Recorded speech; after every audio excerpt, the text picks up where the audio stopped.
ত্রয়োদশ জাতীয় সংসদ নির্বাচনকে ঘিরে বাংলাদেশ যখন নিরাপত্তার চাদরে ঢাকা, তখন সীমান্তের ওপারে বইছে সতর্কতার হাওয়া। ভারতের পশ্চিমবঙ্গের উত্তর ২৪ পরগনা জেলার স্বরূপনগর ব্লকের দৃশ্য ছিল চোখে পড়ার মতো। সকাল থেকেই স্বরূপনগর থানা পুলিশ এবং বিএসএফের সমন্বয়ে শুরু হয় নিরাপত্তা মহড়া। পাশাপাশি পশ্চিমবঙ্গ সংলগ্ন কয়েক হাজার কিলোমিটার সীমান্ত জুড়ে নজরদারি কয়েক গুণ বাড়িয়েছে ভারতীয় সীমান্তরক্ষী বাহিনী বা বিএসএফ। বসিরহাট জেলা পুলিশের বিশেষ তত্ত্বাবধানে তেঁতুলিয়া ব্রিজ সহ গুরুত্বপূর্ণ পয়েন্টগুলোতে বসানো হয়েছে অস্থায়ী চেকপোস্ট। প্রতিটি ট্রাক, ব্যক্তিগত গাড়ি, এমনকি ছোট ছোট যানবাহন থামিয়ে চলছে কড়া তল্লাশি। সীমান্তের কাছাকাছি কোনো ব্যক্তি বা গোষ্ঠী যাতে বিশৃঙ্খলা সৃষ্টি করতে না পারে, সেজন্যই এই আগাম সতর্কতা।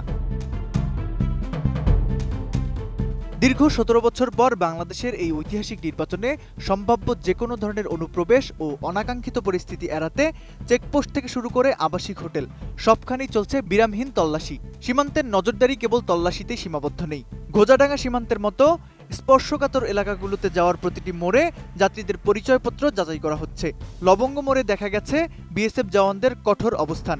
কোনো চালক বা যাত্রী সন্দেহভাজন মনে হলেই তাকে করা হচ্ছে দীর্ঘ জিজ্ঞাসাবাদ। নিউ পন্ড সুপার লাইট জেল, এতে আছে সেরাহায়ামিনো, যা দেয় 10x হাইড্রেশন। স্কিনের তৃষ্ণা মেটাও, সফট স্কিন পাও। Miracles happen.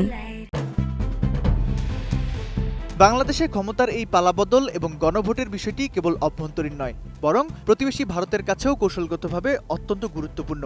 বিশেষ করে পশ্চিমবঙ্গের নদিয়া, উত্তর ২৪ পরগনা ও মালদহ সংলগ্ন সীমান্ত দিয়ে কোনো ধরনের চোরাচালান বা সহিংসতা যাতে এপারে প্রবেশ করতে না পারে, তা নিশ্চিত করতে চায় নয়াদিল্লি।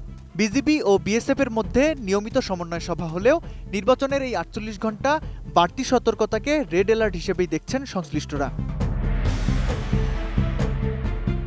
রাত পোহালেই বাংলাদেশের ভোটাররা তাদের রায় দেবেন। এই ভোটের ফলাফলের ওপর নির্ভর করছে দক্ষিণ এশিয়ার আগামীর ভূ রাজনৈতিক সমীকরণ। আর সেই উত্তেজনার আঁচ যেন সীমান্তের শান্তি বিঘ্নিত না করে, সেজন্য ভারতের পশ্চিমবঙ্গ রাজ্য পুলিশ ও বিএসএফের এই সম্মিলিত তৎপরতা।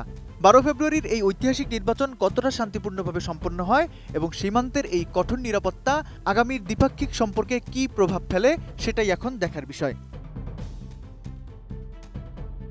তৌফিকুল ইসলাম আশিক, এটিএন নিউজ।